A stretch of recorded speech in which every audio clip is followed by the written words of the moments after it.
स्वयं Prabha, digital India, educated India.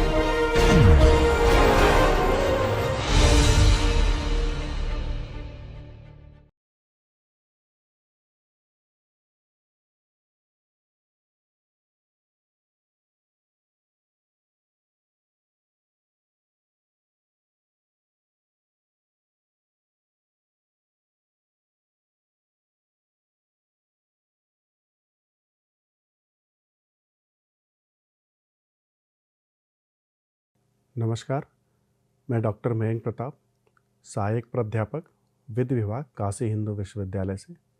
मेरे पाठ्यक्रम का शीर्षक है भागीदारी अधिनियम 1932।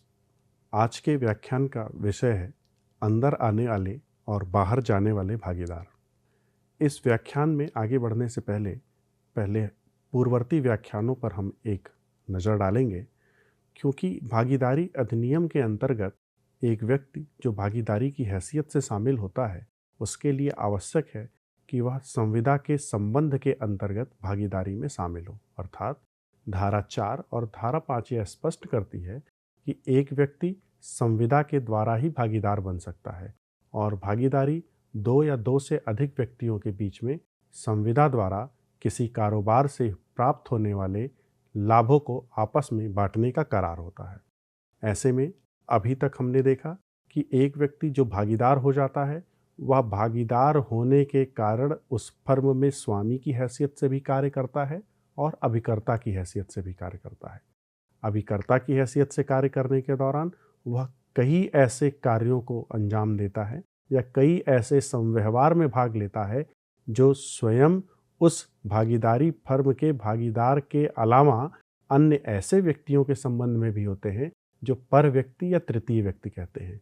लेकिन चाहे वह भागीदारी के संबंध में भागीदारी के अन्य सहभागीदार के संबंध में हो अथवा पर व्यक्तियों से कारोबार के संबंध में, एक निश्चित सीमा तक एक अभिकर्ता के रूप में उसे सभी प्रकार के कार्य करने का अधिकार होता है, जिन्हें हम विवक्षित प्राधिकार के अंतर्गत किया जाने वाला कार्य कहते हैं।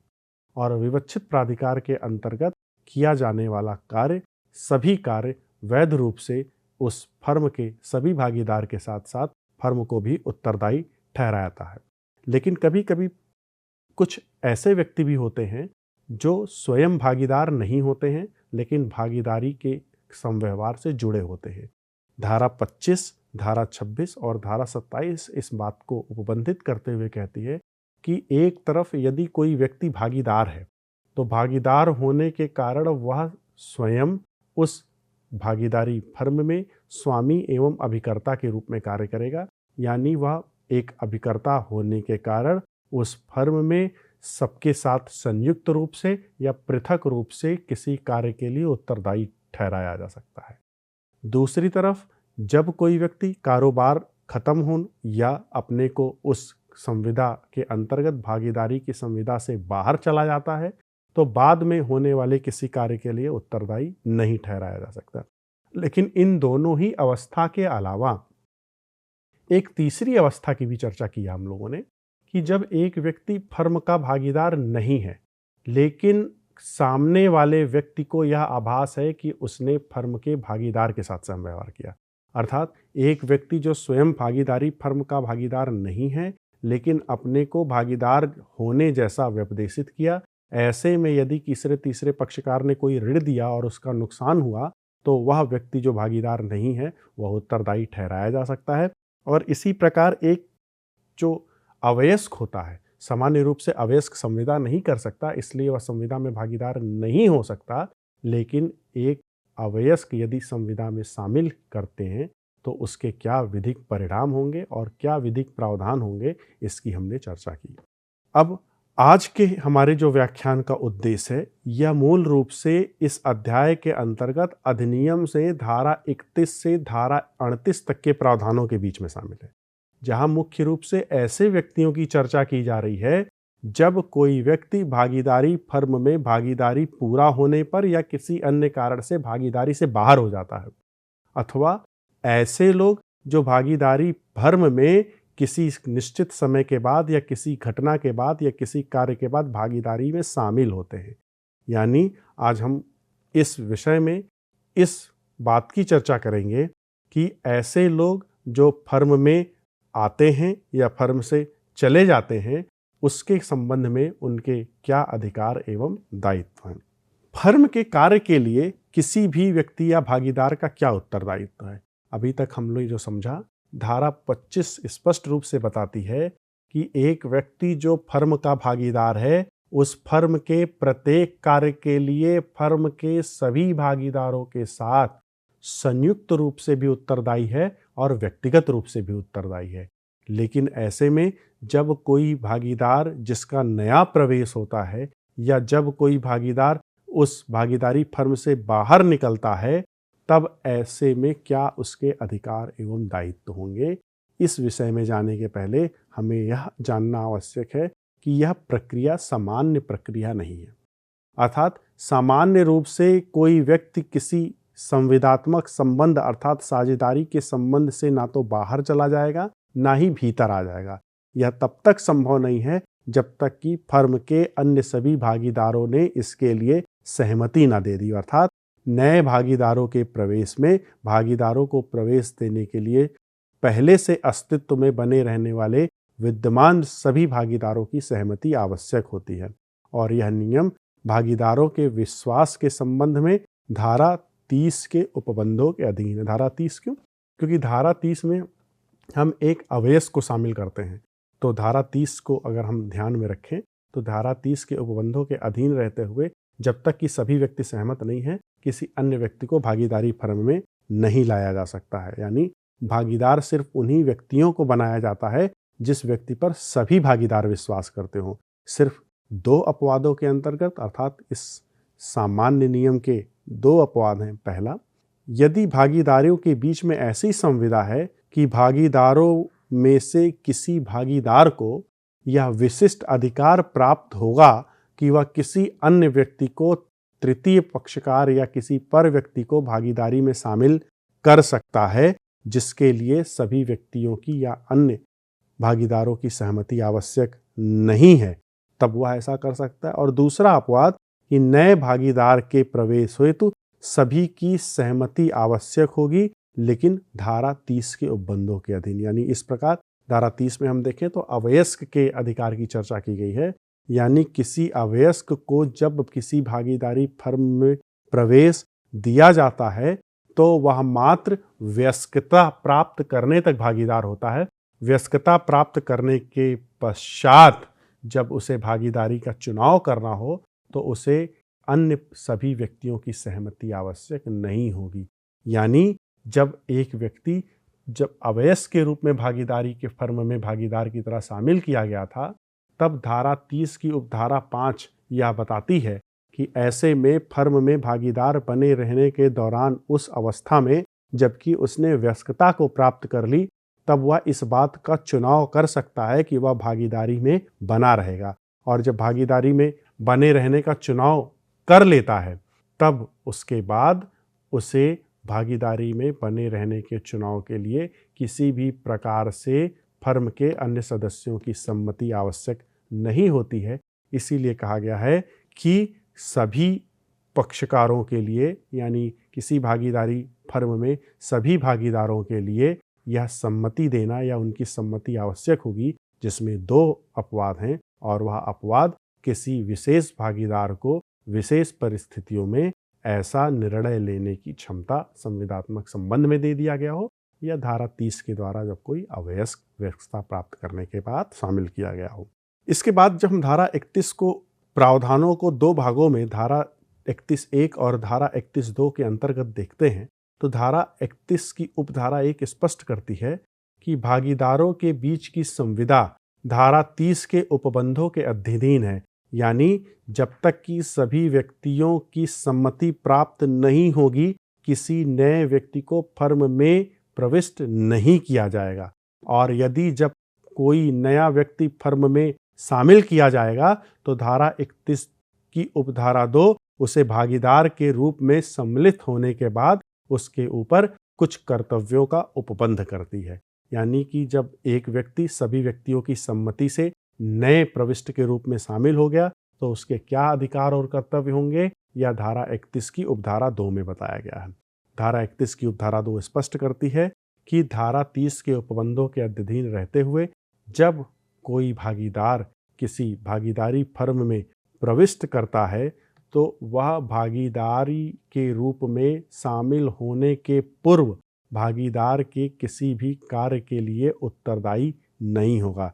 यानी यदि कोई अवयस्क भागीदारों में फायदे के लिए सम्मिलित किया जाता है तो वह भागीदार वयस्क होने पर भागीदारी का चुनाव करने के बाद समस्त कार्यों के लिए जो भागीदारी के लिए शामिल किए गए थे उसके लिए वह उत्तरदायी होता है। यानी हमें यहाँ ध्यान रखना होगा, धारा 30 की उपधारा 7 और 8 जहाँ उसे चुनाव करने का अधिकार है, तो धारा 30 की उपधारा 7 में हमने देखा था कि एक व्यक्ति जो अवयस्क के रूप में शामिल किया गया था, वयस्कता प्राप्त होने के पश्चात भी यदि उसने भागीदार बने रहने का चुनाव किया तो ऐसे में जिस दिन वह शामिल किया गया था उस दिन से ही वह लागू हो जाएगा। यानी कि जो निर्णय भागीदारी फर्म में लिए गए थे उसके लिए वह भी उत्तरदायी होगा।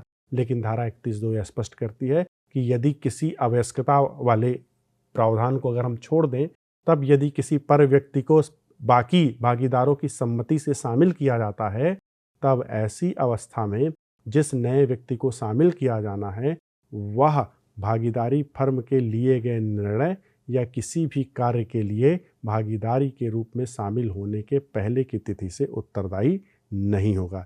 यानी भागीदारी फर्म में भागीदार के रूप में प्रविष्ट धारा 30 के रहते हुए किसी कार्य के लिए जो उसके भागीदारी के पूर्व की गई थी अवयस्क में, वह उत्तरदायी नहीं होगा। इससे स्पष्ट होता है कि नए भागीदार का दायित्व भागीदारी बनने की तिथि से प्रारंभ होता है। अर्थात जिस दिन कोई व्यक्ति भागीदारी के फर्म में भागीदार के रूप में शामिल हुआ उसका उत्तरदायित्व भी उसी तिथि से ही तय माना जाएगा और वह फर्म के ऐसे कार्यों के लिए उत्तरदायी नहीं होगा जो उसके भागीदारी बनने के पूर्व किए गए हों। यानी नए भागीदार को उसके प्रवेश होने की तिथि के पूर्व किए गए कार्यों के लिए उत्तरदायी यदि ठहराया जाना है तो उसके लिए कुछ शर्तों की पूर्ति होनी आवश्यक है। पहला, जहां उसने प्रवेश पाने के पश्चात नई फर्म द्वारा पुराने ऋणों के भुगतान का दायित्व स्वीकार कर लिया हो। यानी एक व्यक्ति जो फर्म में शामिल किया गया है, सामान्य रूप से जिस तिथि को वह शामिल किया गया है उसके पहले के किसी ऋण के लिए उसका कोई उत्तरदायी नहीं है। लेकिन यदि उस ऋणों के लिए उसने स्वयं उस उत्तरदायित्व को स्वीकार किया है तो वह उत्तरदायी ठहराया जा सकता है। जैसे सेंट्रल बैंक बनाम टारसीमा कांग्रेस मैन्युफैक्चरिंग कंपनी के बाद में यह कहा गया कि नए भागीदार जो फर्म के दायित्व के लिए दायित्व होना स्वीकार कर लेता है, फर्म के दायित्व के लिए अन्य सभी भागीदारों के साथ संयुक्त रूप से उत्तरदायी होगा। और उसी प्रकार इसमें दूसरी शर्त है कि फर्म के लेनदार ने नई फर्म को यदि अपना ऋणी मान लिया है और पुरानी फर्म को भुगतान देने के दायित्व से मुक्त करना स्वीकार कर लिया है, तब ऐसे में रोल्फ बनाम फ्लावर के बाद में फर्म के कुछ लेनदार ने इस सूचना के बावजूद भी कि फर्म के नाम में परिवर्तन हो गया है, पुरानी फर्म के दायित्व को नए फर्म के अपना लिया, तब यह निर्णय दिया गया कि सभी प्रतिभागीदार उसके लिए उत्तरदायी थे।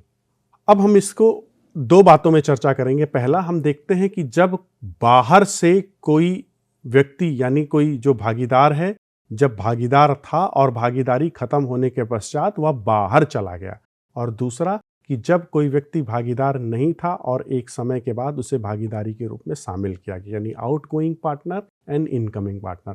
तो सबसे पहले हम लोग बाहर जाने वाले भागीदारों के बारे में चर्चा करेंगे और इसमें हम देखते हैं कि जहां कोई भागीदार फर्म से पृथक हो जाता है, अन्य भागीदार फर्म के कारोबार को चालू रखते हैं, तब इस प्रकार पृथक होने वाले भागीदार को बाहर जाने वाला भागीदार या निर्गामी भागीदार कहते हैं और वह विभिन्न प्रकार के तरीकों में से किसी के द्वारा भी बाहर हो सकता है। अर्थात सामान्य सी बात है कि कोई भी फर्म किसी निश्चित समय तक भी चल सकती है और अनिश्चित काल दिन तक भी चल सकती है, लेकिन फर्म वास्तव में लोगों का समूह है। यानी फर्म कुछ लोगों का समूह है जो आपस में संविदा करके उसमें शामिल होते हैं।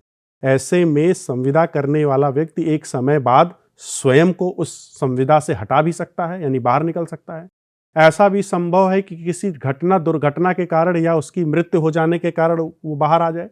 ऐसा भी हो सकता है कि व्यापार के सामान्य अनुक्रम में वह रिटायर हो जाए।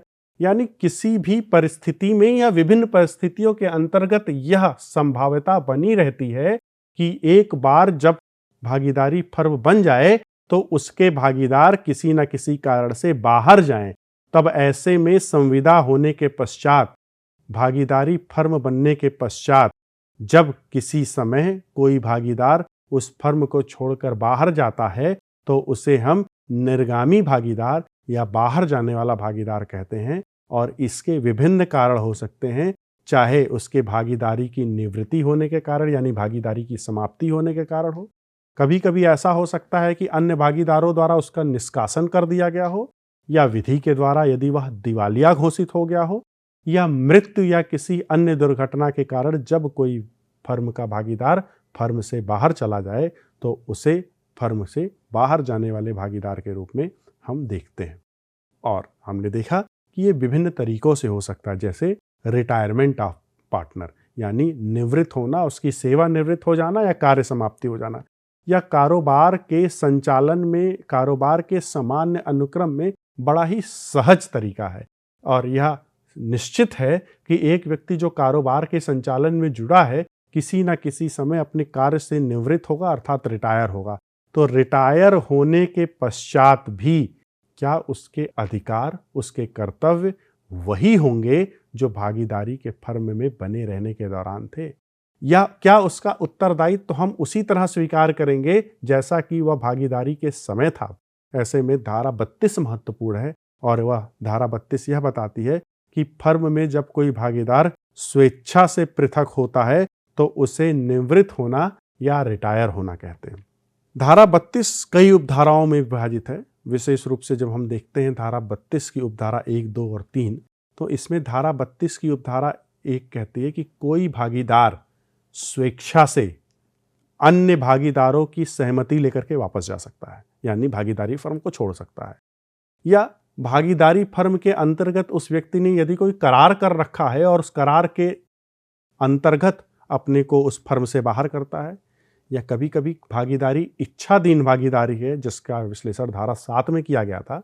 तो इच्छाधीन भागीदारी के कारण भी यदि वह व्यक्ति अन्य व्यक्तियों को यानी अन्य भागीदारों को इसकी लिखित सूचना देता है और अपने को स्वेच्छया उस फर्म से बाहर कर लेता है तो हम उसे निवृत्त भागीदार कहते हैं या रिटायर भागीदार कहते हैं। ऐसे में धारा 32 की उपधारा 2 यह बताती है कि निवृत्त होने वाला भागीदार अपने निर्वर्तन के पूर्व किसी पर व्यक्ति के साथ किसी संव्यवहार में या कोई करार जब किया था तो पर व्यक्ति और पुनर्गठित फर्म के भागीदारों के साथ किया हो उन्मोचित किया जा सकेगा। और ऐसा करार उस व्यक्ति को निर्वर्तन का ज्ञान होने के पश्चात और उसके बीच व्यवहार चर्चा से, अर्थात इसका सीधा सीधा अर्थ है कि जब कोई व्यक्ति रिटायर होता है तो रिटायर होने के पहले उसने जो भी कार्य किए हैं उस कार्य को उसे उसके दायित्व के संबंध में अन्य भागीदार मुक्ति प्रदान कर सकते हैं। और फिर इसी तरह धारा 32 की उपधारा 3, जब कोई फर्म का भागीदार सेवानिवृत्ति लेता है तो उसके लिए अपेक्षा है कि वह उसकी लोक सूचना दे दी हो, क्योंकि अगर उसने इस व्यक्ति लोक सूचना नहीं दी है कि वह रिटायर हो रहा है तो वह अन्य भागीदार द्वारा किए गए किसी भी कार्य के लिए, चाहे वो उस निर्वर्तन के पहले किए गए कार्य हो या पर व्यक्तियों के प्रति भागीदार के तौर पर दायी रहने के दौरान किए गए कार्य हो, ऐसे में निवृत्त भागीदार पर व्यक्ति के प्रति दायी नहीं होगा यदि वह जानते हुए व्यवहार करता है कि वह भागीदार था। यानी कि महत्वपूर्ण तथ्य है कि यदि कोई भागीदार जो निवृत्त हो रहा है उसने इस बात की लोक सूचना दे दी है कि वह रिटायर हो रहा है, तब ऐसे में वह फर्म के किसी कार्य के लिए किसी पर व्यक्ति के लिए उत्तरदायी नहीं होगा। और उपधारा 3 में हम जिस सूचना की बात कर रहे हैं, ऐसा रिटायर होने वाला जो भागीदार है किसी भी भागीदार द्वारा ऐसी सूचना दे सकता है। अब हम चर्चा करेंगे कि कौन कौन से तरीके हैं जिससे फर्म से कोई व्यक्ति रिटायर या निवृत्त हो सकता है। वास्तव में जब समस्त भागीदार सहमति दे देते हैं तो समस्त भागीदार की सहमति से किसी भी समय स्वेच्छा कोई व्यक्ति फर्म से निवृत्त हो सकता है। जब एक भागीदार अपनी स्वेच्छया उस फर्म से निवृत्त हो जाता है तब आवश्यक नहीं है कि सभी को वह उसकी सूचना दे, क्योंकि निश्चित रूप से जब बाकी लोगों की सम्मति थी और सबकी सहमति से वह बाहर निकल रहा है तो सबको इसकी सूचना है या विधि द्वारा धारित कर लिया जाएगा और ऐसे में पुनः उसे इसकी सूचना देने की आवश्यकता नहीं होगी।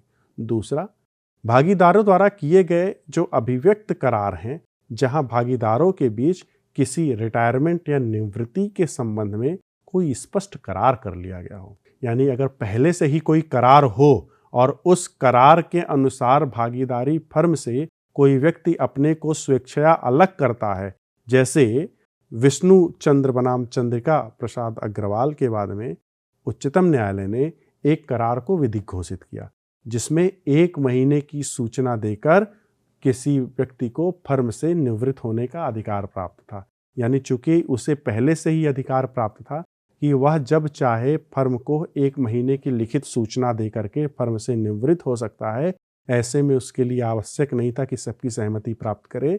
वह लिखित सूचना दे करके 1 महीने पहले यदि रिटायरमेंट लेता है तो उसे एक विधिक करार के रूप में समझा जाएगा। अब लिखित सूचना द्वारा ऐच्छिक भागीदारों की स्थिति में भागीदार अपने रिटायरमेंट प्राप्त करने का जो आशय है वह शेष सभी भागीदारों से रिटायरमेंट होने के आशय को बता सकता है। यानी कि सूचना लिखित होनी चाहिए और समस्त अन्य जो भागीदार हैं उनको देनी चाहिए। सूचना में लिखित तिथि से आशय उस तिथि को है जिस तिथि से वह निवृत्त हो रहा है या रिटायर हो रहा है। यदि सूचना देने के दौरान उस तिथि का उल्लेख नहीं किया गया है जिस तिथि को रिटायरमेंट होना ज्ञात है, तब वह तिथि उस तिथि को मानी जाएगी जिस दिन अन्य भागीदारों को इसकी सूचना होगी। यानी सूचना प्राप्त होने की तिथि ही उस व्यक्ति के रिटायरमेंट की तिथि मानी जाएगी। यानी कि उस तिथि के पहले किए जाने वाले किसी भी कार्य के लिए जो तृतीय पक्ष के साथ हैं, किसी भी दायित्व के लिए उसे उत्तरदायी ठहराया जा सकता है। यदि भागीदारी डीड में यह उपखंड हो और ऐसा लिखा हो कि जो भागीदार हटना चाहते हैं उन्हें 6 महीने की सूचना देनी होगी, तो वास्तव में यह फर्म इच्छाधीन फर्म नहीं है। जैसे गोपी रत्नम बनाम पी रंगनाथम के बाद में फर्म से हटने के लिए जो नोटिस देना था उसमें स्पष्ट रूप से लिखा था कि यदि भागीदार निवृत्त होना चाहता है तो सबसे पहले उसे अपने खातों का निपटारा कर देना होगा। यानी जो उसके संबंधित अकाउंट्स हैं उस अकाउंट्स को क्लोज करना होगा, उनसे संबंधित सभी अधिकार और दायित्व की गणना की जानी वाली होगी। लेकिन एक व्यक्ति जो 24 सालों से अपनी मृत्यु तक कोई लाभ या हिस्सा प्राप्त नहीं कर रहा, उसके बारे में यह समझा गया कि उसका आशय स्पष्ट था कि वह उससे रिटायर हो गया। इस प्रकार जो दूसरा तरीका है वह है निष्कासन द्वारा। निष्कासन एक तकनीकी प्रक्रिया है। सामान्य रूप से चूंकि भागीदार आपस में किसी कारोबार के संचालन के लिए उससे प्राप्त होने वाले लाभों को आपस में बंटवारा करने के लिए इकट्ठे होते हैं, ऐसे में यह उचित नहीं है कि हम यह स्वीकार करें कि किसी व्यक्ति को जो फर्म का भागीदार है अन्य भागीदारों द्वारा निष्कासित किया गया। लेकिन फिर भी धारा 33 इस बारे में उपबंध करती है और धारा 33 स्पष्ट करती है कि भागीदार का निष्कासन भागीदारों के बीच संविदा द्वारा प्रदत्त शक्तियों के सद्भावपूर्ण तरीके से प्रयोग करने में किया जा सकता है, लेकिन भागीदारों की किसी भी बहुसंख्या द्वारा निष्कासन नहीं किया जाएगा। यानी सामान्य अर्थ इसका यह हुआ कि किसी भी व्यक्ति को फर्म में बहुसंख्या के आधार पर किसी अल्पसंख्यक व्यक्ति को निष्कासित नहीं किया जा सकता और नहीं किया जाना चाहिए। लेकिन यदि आपसी संविदा में यह सद्भावपूर्वक कार्य, इस प्रकार के कार्य करने की शक्तियां हैं, तब ऐसी शक्तियों का सद्भावपूर्वक प्रयोग करते हुए किसी व्यक्ति को फर्म से निष्कासित किया गया तो निष्कासन संभव है। धारा 32 की उपधाराएं 2, 3 और 4 जिनकी हम चर्चा कर रहे हैं, इसके संबंध में निष्कासित भागीदार पर भी लागू होंगे। जैसे मान लीजिए कि किसी भागीदार को भागीदारों के किसी बहुसंख्या द्वारा नहीं निकाला जा सकता। धारा 33 में कुछ विशेष बात नहीं है। धारा 33 सिर्फ इतना कहती है कि कोई भागीदार, अगर भागीदारों के बीच में अनुबंध है जिसके द्वारा उसे फर्म से निष्कासित करने की शक्ति प्रदान कर दी गई है, तो सद्भाव पूर्वक इसका प्रयोग कर सकता है। यानी सद्भाव पूर्वक इस शक्ति का प्रयोग करते हुए किसी फर्म से किसी व्यक्ति का निष्कासन किया जाना संभव है। इससे यह प्रतीत होता है कि किसी भागीदार को फर्म से निकालने के लिए 2 शर्तों की पूर्ति होना आवश्यक है। पहला, भागीदारों के बीच जो अनुबंध या संविदा की गई है भागीदार को निष्कासित करने के लिए भागीदार को अधिकृत करती हो। यानी अगर संविदा पहले से है और भागीदार अधिकृत हैं कि किसी अन्य भागीदार को निष्कासित कर सकते हैं, तब वे ऐसा कर सकते हैं। लेकिन ऐसा नहीं है कि इन शक्ति का प्रयोग वह कभी भी कर सकते हैं। इसके लिए दूसरी शर्त पूरी होनी चाहिए, जिसके अनुसार ऐसी शक्ति या अधिकार का सद्भाव पूर्वक प्रयोग होगा। यानी सद्भाव फर्म के हित को सुरक्षित रखने के लिए हो। सद्भाव का तात्पर्य यहाँ कुछ और नहीं है। सद्भाव का तात्पर्य मात्र इतना है कि क्या इस निष्कासन को अपनाने का जो कारण है वह फर्म का हित है कि नहीं। यदि फर्म के हित के लिए यह किया गया है तो ऐसा किया जा सकता है, लेकिन इसका प्रयोग ईमानदारी के साथ और फर्म की रक्षा के लिए ही किया जाना चाहिए। इस प्रकार कभी कभी ऐसी शक्तियों का दुरुपयोग भी हो सकता है। अतः इस शक्ति के प्रयोग में सावधानी बरतनी चाहिए। जैसे बिलसेट बनाम डेनियल के वाद में भागीदारों ने एक भागीदार को बहुसंख्यक शक्ति का प्रयोग करते हुए फर्म से बाहर निकाल दिया। फर्म से बाहर निकालने का कारण यह था कि उस व्यक्ति ने मैनेजर की उस बात का विरोध किया था जहां मैनेजर अपने पुत्र को फर्म में भागीदार बनाना चाहता था। तो फर्म में मैनेजर द्वारा जब अपने पुत्र को भागीदार बनाए रखने की बात की गई तो एक भागीदार ने उसका विरोध किया। इसी बात से आहत उस मैनेजर ने बहुसंख्यक की शक्ति का प्रयोग करते हुए उसे फर्म से निष्कासित कर दिया। मामले में न्यायालय ने निर्णित किया कि इस प्रकार बहुसंख्यक द्वारा अल्पसंख्यक को बाहर नहीं निकाला जा सकता और बहुसंख्यक के आधार का प्रयोग इस प्रकार नहीं हो सकता। यदि किसी व्यक्ति को निष्कासन करने की शक्तियां प्रदत्त भी हैं तो वह उस शक्ति का प्रयोग सद्भावपूर्वक और फर्म के हितों को ध्यान में रख के करेगा, ना कि अपने व्यक्तिगत हित को ध्यान में रखकर करेगा। यानी अब यह स्पष्ट हो गया कि शक्ति का प्रयोग उचित उद्देश्य के लिए सद्भावना पूर्वक हुआ हो तब न्यायालय हस्तक्षेप नहीं करेगी, अन्यथा न्यायालय ऐसे मामलों में हस्तक्षेप कर सकती है। इसी प्रकार एक मामले में भागीदार को संविदा द्वारा ऐसे भागीदार को निकालने की शक्ति प्रदान की जो भागीदारी संबंधी का अतिक्रमण कर रहे थे। एक भागीदार ने संविदा का उल्लंघन किया, उस उल्लंघन के आधार पर उसे संविदा में उसे भागीदारी से बाहर निकाल दिया गया। न्यायालय ने यहाँ उस कार्यवाही को उचित ठहराया। क्यों? क्योंकि इसका आधार बहुत स्पष्ट था। इस प्रकार का अतिलंघन करने से फर्म और अन्य भागीदारों के हितों पर प्रभाव पड़ता। इसलिए भागीदारी के हित को ध्यान में रखते हुए यदि किसी भागीदार का निष्कासन किया जा रहा है तब वह उचित कारण हो सकता है। इसी प्रकार एक अन्य वाद कॉमर्शियल बनाम इवेंट्स के वाद में भागीदारी की संविदा के अनुसार भागीदारों को किसी भागीदार द्वारा कर्तव्य का उल्लंघन किए जाने पर भागीदारी से बाहर निकालने की शक्ति थी और इसी शक्ति का प्रयोग करते हुए वादी को निकाल दिया गया। न्यायालय ने निष्कासन को उचित ठहराया। निष्कासन की शक्ति का प्रयोग करते हुए बहुसंख्यक द्वारा ही इस शक्ति का प्रयोग हो सकता है, एक भागीदार द्वारा नहीं। इसमें मामले में 3 भागीदारों ने जो दुर्व्यवहार के दोषी थे तथा तीसरे भागीदार ने उन्हें निष्कासित कर दिया। न्यायालय ने यह मत व्यक्त किया कि यदि ऐसा किया जाए तो धारा 33 का आशय ही पलट जाएगा, क्योंकि बहुमत द्वारा निष्कासन की बात करती है, ना कि अल्पसंख्यक द्वारा। यानी वैध तरीके से निकाले जाने वाले भागीदार की स्थिति में कोई परिवर्तन नहीं होना चाहिए। जहां भागीदार वह भागीदार जो बना रहता है अपने अधिकार की शक्तियों का प्रयोग कर सकता है, किंतु उसे गलत तरीके से निकाले जाने के लिए क्षतिपूर्ति प्राप्त करने का कोई अधिकार नहीं है। यानी कि मान लीजिए किसी व्यक्ति को निष्कासित कर भी दिया गया और वह गलत तरीके से किया गया तो उसे क्षतिपूर्ति प्राप्त करने का अधिकार नहीं प्राप्त हो सकता।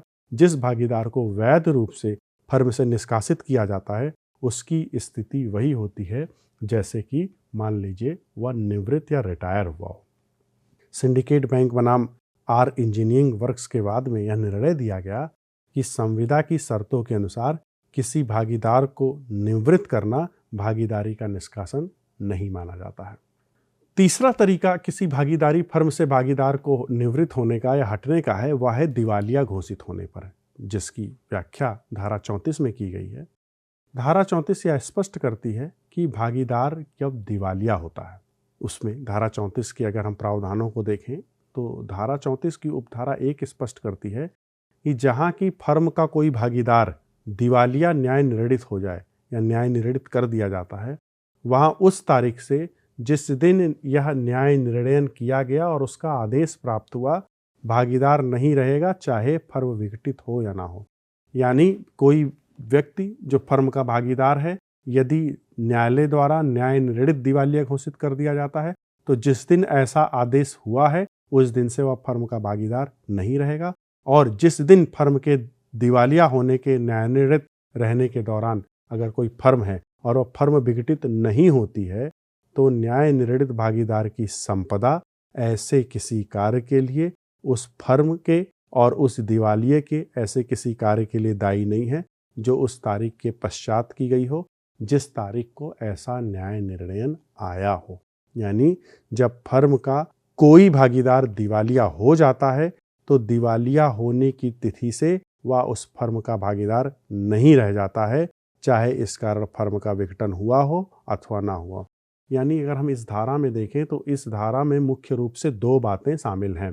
पहला, कोई भागीदार जिस दिन से दिवालिया न्याय निर्णीत कर दिया जाएगा उस दिन से वह भागीदार नहीं रह जाएगा, उसके परिणाम कुछ भी हो। और दूसरा, जिस दिन फर्म का विघटन या जब फर्म का विघटन कर दिया जाएगा तो कारोबार में बना रहे तो दिवालिया भागीदार की संपदा फर्म के किसी भी कार्य के लिए उत्तरदायी नहीं होगी।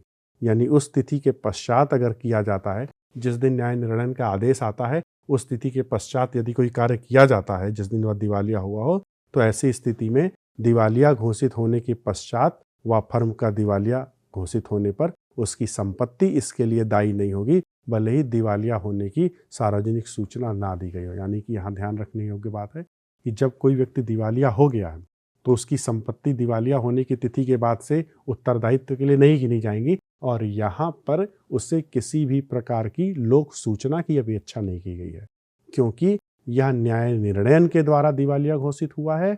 ऐसे में यह न्याय निर्णयन ही अपने आप में लोक सूचना समझा जाना चाहिए। एक जो चौथा तरीका होता है वह है किसी व्यक्ति की मृत्यु द्वारा, जिसके संबंध में धारा 35 में प्रावधान किए गए हैं। धारा 35 स्पष्ट करती है कि जब कोई भागीदार जिसकी मृत्यु हो जाती है तो मृत भागीदार का दायित्व किसी भागीदार की मृत्यु द्वारा भागीदारों के बीच की संविदा के अधीन फर्म के विघटन तक नहीं होती। यानी जहां मृत भागीदार को संपदा फर्म के किसी कार्य के लिए उसकी मृत्यु के पश्चात किया गया हो, वह उत्तरदायी नहीं है। अर्थात सामान्य रूप से किसी भागीदारी में जब कोई भागीदार जिसकी मृत्यु हो जाती है उसके कारण वो फर्म विघटन हो जाता है। एक सामान्य प्रक्रिया है कि मृत्यु होते ही फर्म का विघटन माना जाना चाहिए। लेकिन यदि भागीदारों के बीच में कोई कॉन्ट्रैक्ट या कोई अनुबंध है कि भागीदारी के मृत्यु होने का, जहाँ तक कि अन्य भागीदारों से संबंध का प्रश्न है, फर्म का विघटन नहीं होगा, तो ऐसी स्थिति में फर्म विघटित नहीं होगी। लेकिन इसके लिए आवश्यक है कि फर्म के ऐसे बने रहने के लिए एक विवक्षित संविदा अभिव्यक्त रूप से की गई हो। यानी एक अभिव्यक्त संविदा हो या विवक्षित संविदा हो, जिसके आधार पर यह निष्कर्ष निकाला जा सके कि फर्म के सभी भागीदारों के बीच में ऐसी सहमति बनी थी कि यदि उन भागीदारों में से किसी व्यक्ति की मृत्यु भी हो जाती है तो यह भागीदारी विघटित नहीं होगी, भागीदार और कारोबार चलता रहेगा। ऐसे में इस आशय की संविदा विवक्षित या प्रत्यक्ष रूप से होने के बाद यदि कोई व्यक्ति मृत्यु होता है तो फर्म विघटित नहीं होगी, अथवा सामान्य रूप से ऐसी परिस्थिति नहीं है तो किसी व्यक्ति की मृत्यु होने से फर्म का विघटन हुआ माना जाता है। ऐसे में मान लीजिए किसी फर्म में दो भागीदार हैं और आपस में संविदा करें कि मृत्यु पर उनके किसी फर्म का विघटन नहीं होगा, और मृतक जो व्यक्ति है उसका उत्तराधिकारी उसका स्थान ग्रहण करेगा, तो क्या यह प्रभाव माना जाएगा? क्या यह संविदा प्रभाव में मानी जाएगी? वास्तव में हमें समझना होगा कि संविदा अधिनियम में स्पष्ट है कि संविदा करने के लिए कम से कम दो व्यक्ति होनी चाहिए और उन दोनों के बीच में संविदा होना चाहिए। धारा 4 कहती है कि भागीदारी का संबंध उन व्यक्तियों के बीच का संबंध है जहां वे किसी कारोबार को चलाने और कारोबार से प्राप्त होने वाले लाभों के अंशों को आपस में बांटने का करार करते हैं। ऐसे में जब एक व्यक्ति ने दूसरे व्यक्ति के साथ संविदा की कि मृत्यु के पश्चात भागीदारी बनी रहेगी, विघटित नहीं होगी, ऐसे में यदि 2 व्यक्ति से ज्यादा होते तब तो बाकी लोगों के बीच में भागीदारी का अस्तित्व तो कायम रहता। लेकिन जहां 2 ही व्यक्ति हैं और एक व्यक्ति की मृत्यु हो गई तो एक व्यक्ति साझेदार हो ही नहीं सकता। धारा 4 स्पष्ट रूप से कहती है कि साझेदारी 2 या 2 से अधिक व्यक्तियों के बीच का संबंध है, यानी पहले व्यक्ति की मृत्यु के पश्चात ही साझेदारी का अस्तित्व खत्म हो गया, और जैसे ही साझेदारी का अस्तित्व खत्म हो गया वह किसी भी प्रकार के संविदा से प्रभावहीन हो गई। ऐसे में यदि व्यक्ति ने भले ही संविदा की थी, यह समाप्त नहीं होगी और उसका उत्तराधिकारी शामिल माना जाएगा, इस संविदा का कोई प्रभाव नहीं होगा, क्योंकि किसी भी भागीदारी की मृत्यु होने पर अपने आप फर्म विघटित हो जाएगी। यानी ऐसी दशा में मृतक भागीदार किसी भी कार्य के लिए वो उत्तरदायी नहीं होंगे और मृत्यु से पहले जो किए गए हैं। अब प्रश्न है कि जो व्यक्ति रिटायर होते हैं या सेवानिवृत्त होते हैं उनकी लायबिलिटी क्या है। इस लायबिलिटी को या इनके इस दायित्व को समझने के लिए हमें 2 श्रेणी देखनी पड़ेगी। एक, जिस दिन वो रिटायर हुए उसके बाद की स्थिति, और जिस दिन वो रिटायर हुए उस दिन तक की स्थिति। यानी निवृत्त होने वाले भागीदार फर्म के 2 कार्यों के प्रति उत्तरदायी हो सकते हैं जो निवृत्त या रिटायर हो रहे हैं। पहला, निवृत्त होने के पूर्व किसी किए गए कार्य के लिए दायित्व।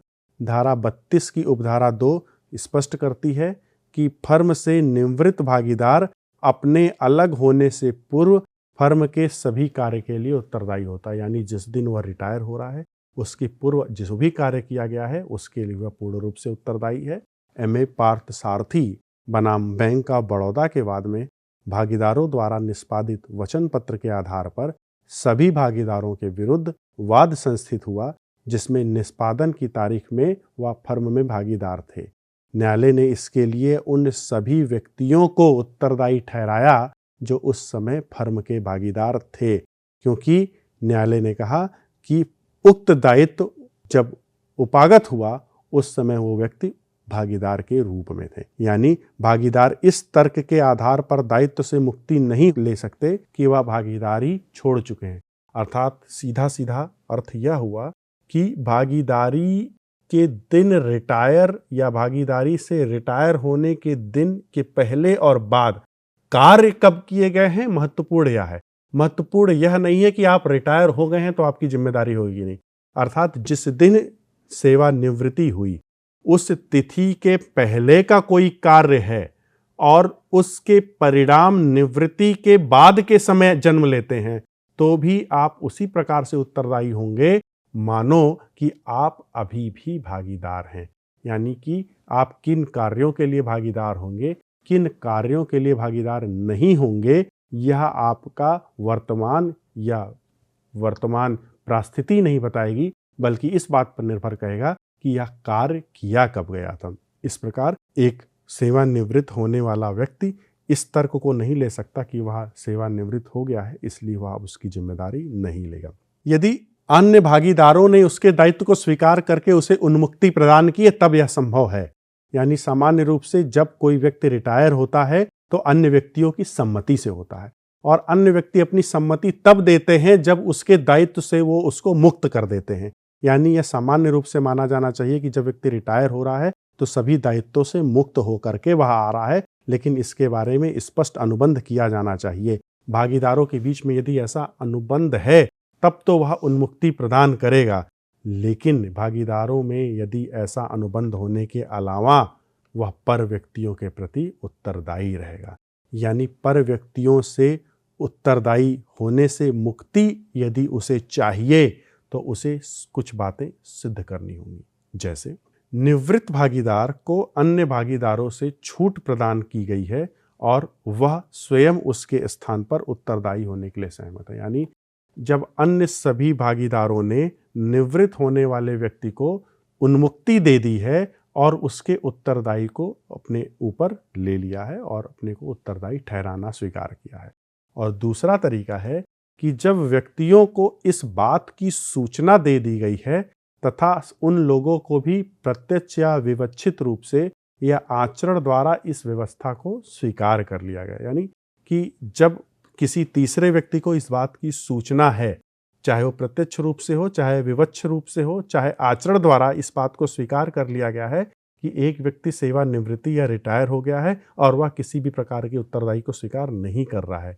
ऐसे में जो लेनदार या तृतीय पक्षकार है, कारोबारी के साथ ऐसी सूचना प्राप्त करता है जिसके संबंध में जाना जाता है, और यदि उसने नई व्यवस्था को स्वीकार कर लिया है तो नई व्यवस्था के स्वीकार करने के बाद यह मान लिया जाएगा कि उसने पुरानी व्यवस्था के अंतर्गत जिसने उसका उत्तरदायित्व स्वीकार किया था उसको उन्मुक्ति प्रदान कर दी गई। अब दूसरा तरीका क्या है कि जब कोई व्यक्ति निवृत्त हो जाता है तो रिटायरमेंट होने के पश्चात यदि फर्म में कोई कार्य किया जाता है तो क्या उसके लिए उत्तरदायी होगा। धारा 32 इस मामले में भी प्रावधान करते हुए स्पष्ट करती है कि फर्म में से भागीदारी की निवृत्ति होने पर इस तथ्य की सार्वजनिक सूचना दी जानी चाहिए। अर्थात यहाँ वास्तव में विधि अपेक्षा करती है कि कोई व्यक्ति जब रिटायर हो रहा है तो इसकी लोक सूचना होनी चाहिए। यदि लोक सूचना है तब ऐसे में सेवानिवृत्त होने वाला व्यक्ति इस बात को तर्क के रूप में अपना सकता है कि वह सेवानिवृत्ति ले लिया है और इसकी लोक सूचना दी गई है, इसलिए यदि फर्म के कार्य उसके नाम पर भी किए जा रहे हैं तो इसके लिए उसका कोई उत्तरदायी तो नहीं होगा। लेकिन यदि फर्ज कीजिए कि फर्म के जो भी कार्य हैं फर्म के पुराने नाम के आधार पर किए जा रहे हैं और निवृत्त होने वाले भागीदार के नाम का भी प्रयोग किया जा रहा है और निवृत्त होने वाले भागीदार ने इसकी सूचना नहीं दी है लोक सूचना के रूप में कि वह निवृत्त हुआ है, ऐसे में धारा 28 के अंतर्गत व्यपदेशन के सिद्धांत को भी अपना करके हम उस व्यक्ति जो निवृत्त व्यक्ति है उसे उत्तरदायी ठहरा सकते हैं। यानी कि सामान्य रूप से किसी भी भागीदार के निवृत्त होने पर इस तथ्य की सार्वजनिक सूचना दी जानी चाहिए और ऐसी सूचना दिए जाने के पश्चात वह उत्तरदायी नहीं होगा। लेकिन ऐसी सूचना ना दिए जाने की अवस्था में निवृत्त होने वाला व्यक्ति निवृत्ति के पश्चात भी किए जाने वाले कार्यों के लिए फर्म के लिए उत्तरदायी होगा। और ऐसे में नियत भागीदार ऐसी सूचना देने पर वह भागीदारी नहीं है, फर्म के साथ यह व्यवहार करता है तो वह भागीदार है। मतलब उसके द्वारा किए गए कार्य से ऐसा समझा जाएगा मान लीजिए वह स्वयं उसमें भागीदार है। बाहर जाने वाले भागीदार और उनके अधिकार जिनका उल्लेख धारा 36 और धारा 37 में किया गया है। धारा 36 और 37 के अनुसार जो बाहर जाने वाले यानी कि निर्गामी भागीदार हैं उन्हें कुछ अधिकार प्रदान किए गए हैं जिनकी व्याख्या धारा 36 और धारा 37 के अंतर्गत की जा सकती है। धारा 36 के अंतर्गत एक बाहर जाने वाले व्यक्ति को प्रतियोगी कारोबार चलाने का अधिकार होगा। यानी कि जिस भागीदारी फर्म में वह भागीदार था वह भागीदारी फर्म जिस प्रकार का कारोबार चलाती थी, सामान्य रूप से भागीदारी में बने रहने के दौरान उसके ऊपर निर्बंधन था कि वह निजी तौर पर ऐसा कोई कारोबार नहीं चलाएगा, क्योंकि निजी तौर पर यदि कोई भागीदार वही कारोबार चलाता है जो प्रतियोगी तौर पर उसके भागीदारी फर्म के कारोबार के समतुल्य हो, तो उसके निजी तौर पर चलाए जाने वाले कारोबार से भी यदि कोई लाभ प्राप्त होता तो फर्म के भागीदारों को देना पड़ता था। अब यह प्रतिबंध समाप्त हो जाएगा क्योंकि वह भागीदारी के फर्म से निवृत्त हो गया है। ऐसे में इसलिए बाहर जाने वाले पक्षकार या बाहर जाने वाले भागीदार को किसी भी प्रतियोगी कारोबार चलाने का अधिकार प्राप्त होगा। यानी भागीदार जो बाहर जा रहा है उसे फर्म के प्रतियोगी कारोबार को चलाया जा सकता है। ऐसे कारोबार को चलाने के लिए वो विज्ञापन भी दे सकता है, लेकिन इसमें कुछ बातें उसे ध्यान में रखनी होगी कि जब तक कि कोई लिखित या तत्प्रतिकूल संविदा नहीं की गई है वह अपने फर्म के नाम का उपयोग नहीं करेगा, अपने फर्म का कारोबार चलाने का व्यदिष्ट नहीं करेगा और उन व्यक्तियों को जो भागीदारी का अंत हो जाने के पूर्व में व्यवहार करते थे व्यवहार करने की याचना करेगा। यानी भागीदारी फर्म से अलग होने के पश्चात, निवृत्ति होने के पश्चात प्रतियोगी फर्म चलाने का अधिकार मिल तो जाता है, लेकिन प्रतियोगी फर्म चलाने का अधिकार रखने वाला व्यक्ति ऐसा अपना एक कारोबार भी चला सकता है विज्ञापन भी कर सकता है और कहीं भी अपने कारोबार को स्थापित कर सकता है।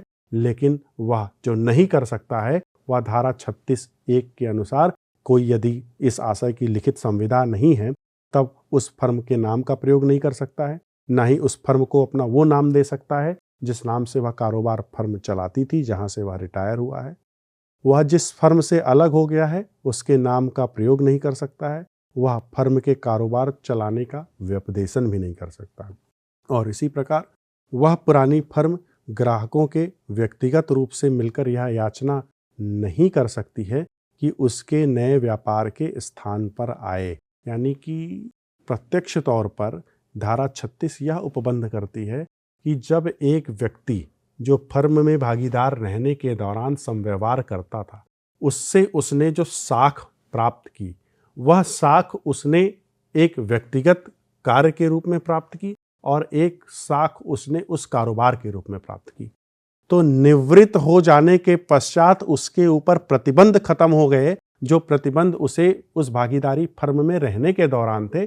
ऐसे में निजी तौर पर उसे किसी भी प्रकार से रोका नहीं जा सकता। हाँ, उसके ऊपर कुछ रिस्ट्रिक्शन लगाए जा सकते हैं, क्योंकि सामान्य रूप से यदि हम देखें तो भारतीय संविदा अधिनियम की धारा 27 कहती है कि किसी भी प्रकार का रिस्ट्रिक्शन ऑन ट्रेड यानी कारोबार पर अवरोध वाला जो करार होता है वह शून्य होता है, सिवाय कुछ दशाओं में जिसमें गुडविल भी एक अपवाद है। ऐसे किसी अपवादिक दशा का प्रयोग करते हुए यदि कोई रोक लगाई जा सकती तब तो ठीक, अन्यथा कोई भी व्यक्ति जब निवृत्त हो गया तो कोई भी प्रतियोगी कारोबार चला सकता है। लेकिन ध्यान रखने योग्य है, ऐसा कारोबार चलाने में वह उस फर्म के नाम का प्रयोग नहीं करेगा जिसमें वह कार्य करता था, उसके अलग होने के पश्चात ऐसा व्यपदेशन नहीं करेगा, ना ही उस फर्म के जो ग्राहक थे, पुराने लोग थे, उनसे इस प्रकार की याचना नहीं करेगा कि अब आप मेरे निजी फर्म में आकर काम करें।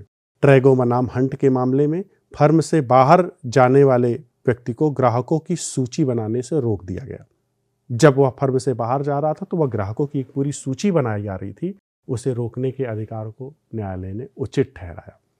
व्यापार अवरोधी करार से स्पष्ट है कि भागीदारों ने यह अनुबंध कर लिया है कि निवृत्ति होने के पश्चात किसी निश्चित समय तक या स्थानीय सीमाओं के अंतर्गत वह व्यापार या प्रतियोगी व्यापार नहीं करेगा, और ऐसा प्रतिबंध लगाया जा सकता है। धारा 27 भारतीय संविदा अधिनियम इस मामले में प्रावधान करती है और यही प्रावधान यहाँ पर भी लागू है। यानी ऐसे अनुबंध के अनुसार निर्गामी भागीदार को फर्म का मुकाबला करने के लिए कुछ समय के लिए या कुछ सीमा में प्रतिबंधित किया जा सकता है। यदि अधिरोपित प्रतिबंध युक्त हो तो ऐसा प्रतिबंध विधि मान्य होगा। प्रतिबंध युक्त है या नहीं है, यह एक विषयगत प्रश्न है। यानी यह युक्त तब समझा जाएगा जब वह उसकी प्रकृति के बारे में विस्तार को बताता हो। यानी इस बात को ध्यान में रखना पड़ेगा कि क्या यह प्रतिबंध उस फर्म के कारोबार को सीमित करने के लिए या उसकी साख को बचाने के लिए है कि नहीं। जैसे वेजिटेबल बनाम बेडफोर्ड के मामले में डॉक्टरों की एक फर्म को बाहर जाने वाले जो डॉक्टर थे उस पर 10 साल के लिए डॉक्टरी के कारोबार पे एक शर्त लगाई गई कि वह उस प्रकार के कार्य को 21 साल के लिए नहीं करेगा। इसी प्रकार फर्म के जो भागीदार हैं जब सेवानिवृत्त से बाहर चले जाते हैं तो सामान्य रूप से वह किसी भी कार्य के लिए उत्तरदायी नहीं होते हैं जो फर्म के कार्यों से रिटायरमेंट के बाद के हों। लेकिन यदि उस कार्य के लिए उत्तरदायी नहीं होंगे तो उनसे प्राप्त होने वाले लाभ के लिए भी उत्तराधिकारी नहीं होने चाहिए। परंतु कुछ ऐसी परिस्थितियां हैं जहां पर यह उल्लेख किया गया है कि रिटायर होने के बाद भी जो बाह्य पक्षकार अब हो गए यानी बाहरी व्यक्ति हो गए, उस भागीदारी से निकल गए, वो अभी भी लाभों में अंश पाने का अधिकार रखते हैं। ऐसा कब हो सकता है? जब कुछ दशाओं में भागीदारी जहां से निवृत्त होकर के बाहर निकल गए हों, जैसे चाहे मृत्यु के कारण निकल गए हों या अन्यथा किसी कारण से वो भागीदारी में भागीदार ना रह गए हों, या अभी उनके उत्तरजीवी भागीदारी में हो और अभी लेखा परीक्षण नहीं हुआ हो और उनकी संपत्ति का प्रयोग फर्म के कारोबार में किया जाना हो।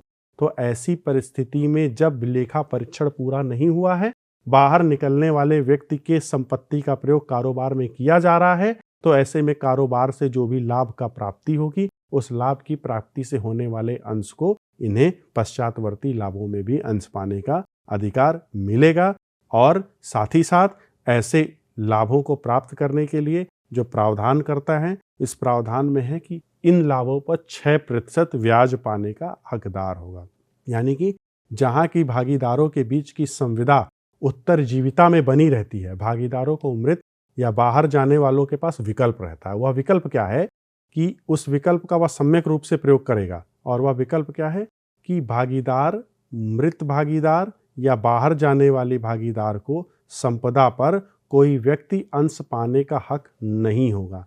किंतु जब कोई भागीदार उम्र इस विकल्प का प्रयोग करके तात्विक जो उस मामले की परिस्थितियां हैं उनके आधार पर कोई लेखा है तो उसे देने के लिए उत्तरदायी होगा। यानी जब कोई भागीदार फर्म से अलग हो जाता है या पृथक हो जाता है, निष्कासित हो जाता है या दिवालिया हो जाता है, तो शेष भागीदारों का यह कर्तव्य होता है कि वह फर्म से अलग होने वाले व्यक्तियों के या भागीदारों के उत्तराधिकार को फर्म में जहां का वह भागीदार है भुगतान कर दे।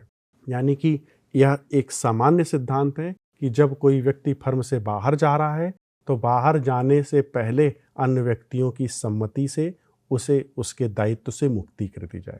और दायित्व से मुक्ति कैसे होगी? उसके जो भी बही खाते हैं, जो भी अकाउंट्स हैं, उन सबका अंकेक्षण हो, उन सबका प्रेक्षण हो, और प्रेक्षण के बाद उसके जो भी हिस्से में आने वाले अधिकार और दायित्व हैं उनकी पूर्ति हो जाए, और उनकी पूर्ति होने के पश्चात यदि उन्हें कुछ लाभ इत्यादि देने हो तो उसका भुगतान कर दिया जाए।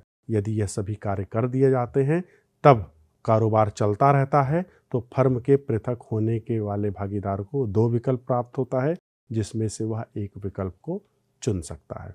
वह या तो फर्म की संपत्ति से अपने अंश पर 6% वार्षिक ब्याज की दर से ब्याज ले सकता है, या उतना लाभ प्राप्त कर सकता है जो फर्म की संपत्ति में उसकी संपत्ति का प्रयोग फर्म में कारोबार को चलाने के लिए प्रयोग करने के कारण किया गया हो।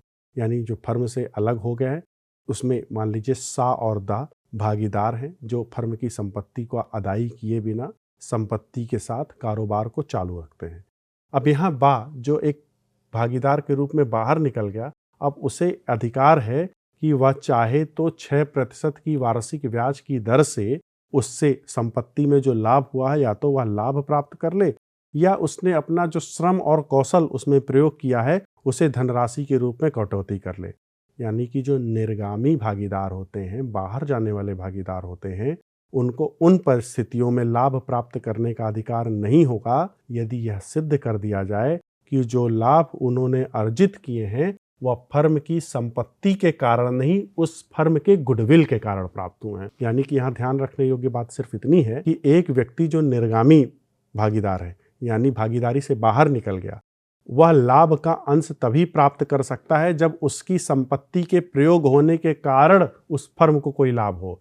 अगर उस फर्म को लाभ उस संपत्ति के कारण ना होकर फर्म की अपनी गुडविल के कारण होता है, तब ऐसे में निर्गामी जो भागीदार होता है ऐसे किसी लाभ में अंश का क्लेम या दावा नहीं कर सकता है। यानी ऐसा लाभ जो संपत्ति के उपयोग के अलावा अन्य किसी स्रोत से उत्पन्न हो, तब ऐसे में होने वाले लाभ में वह निर्गामी भागीदार लाभ का अंश प्राप्त नहीं करेगा, और बाहर जाने वाले भागीदार का फर्म संपत्ति में तब तक बना रहता है जब तक उसे जो मूल्य था उस मूल्य का निर्धारण मूल्य उसको नहीं मिल जाता है या उसका अवधारण हो जाता है। हिस्से पामरू विनोद बनाम चंद्रशेखर रेड्डी के बाद में एक भागीदारी फर्म में अपने फर्म का विक्रय कर दिया और फर्म समाप्त हो गया। करार के अनुसार उसे जिस दिन फर्म को छोड़ा उस तिथि में फर्म का मूल्यांकन किया जाना चाहिए था, लेकिन ऐसा मूल्यांकन नहीं किया गया। इसलिए न्यायालय ने निर्णय दिया कि उस तिथि को उसे जो हिस्सा देना चाहिए था उसे ऋण माना जाए और उस ऋण पर उसे ब्याज के साथ उसका भुगतान किया जाना चाहिए था। इसी प्रकार इसमें चलत प्रत्याभूति के संबंध में प्रतिसंहरण का अधिकार है। चलत प्रत्याभूति का तात्पर्य हम देखें अगर तो भारतीय संविदा अधिनियम में चलत प्रतिभूति या प्रतिभूति की बातें की गई हैं। चलत प्रत्याभूति का तात्पर्य है एक ऐसी गारंटी जो अभी एक ऋणों की श्रृंखला पर या किसी श्रृंखला पर हो, मतलब अभी वह कंटिन्यू आने वाले समव्यवहार पे चल रही हो।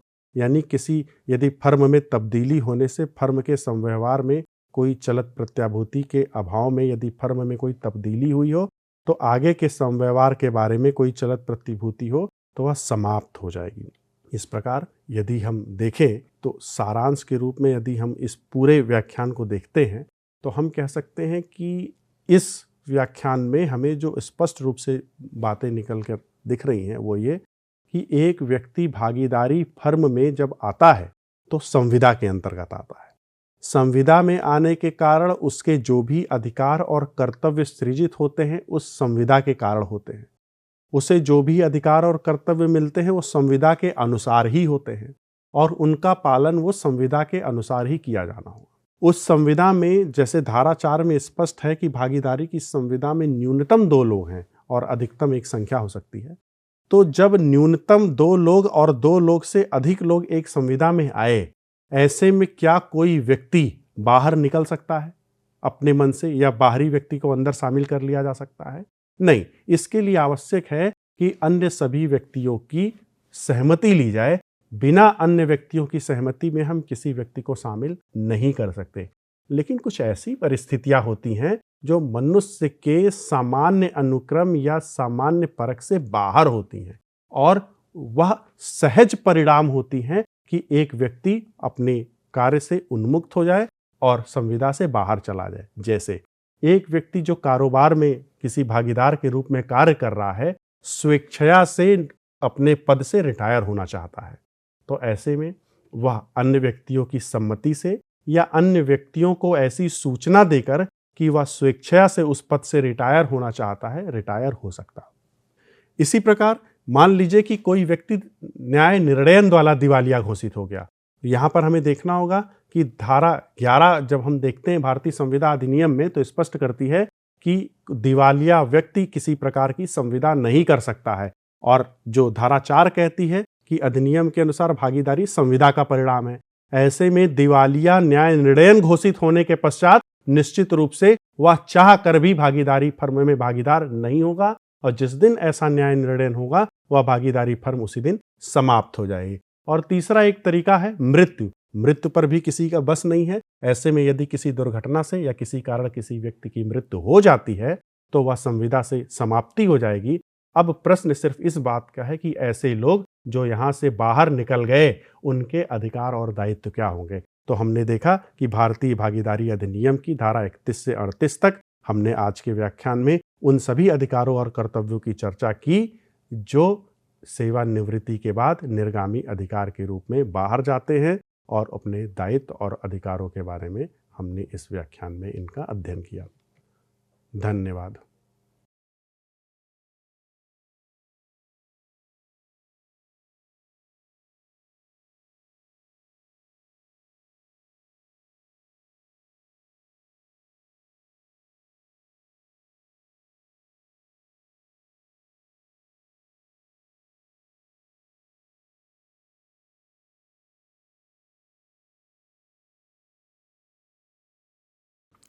Hello and welcome to this piece of literary snippet. We usually know William Shakespeare as the most revered figure in the history of English literature. But we often tend to forget that he has also been one of the most hated figures in literature. And here I'm not talking only about those boys and girls who have to memorize long sections from Macbeth or King Lear or Julius Caesar before they can go and sit for their school or college exams. But I'm also talking about people who are themselves quite famous authors. Tolstoy, for instance, considered the writings of Shakespeare to be, and I quote, crude, immoral, vulgar, and senseless. George Bernard Shaw absolutely loathed Shakespeare, as he did Homer. But perhaps no other criticism about Shakespeare is more damaging than the one which says that Shakespeare is a marvelous storyteller, provided someone has told him the story earlier. Now, this piece of criticism is particularly damaging because it is true. None of Shakespeare's plays contain any original story whatsoever.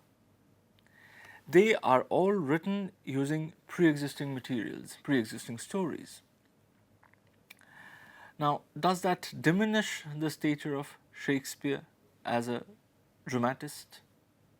Well, I'll leave that for you to decide. See you in the next episode of Literary Snippets.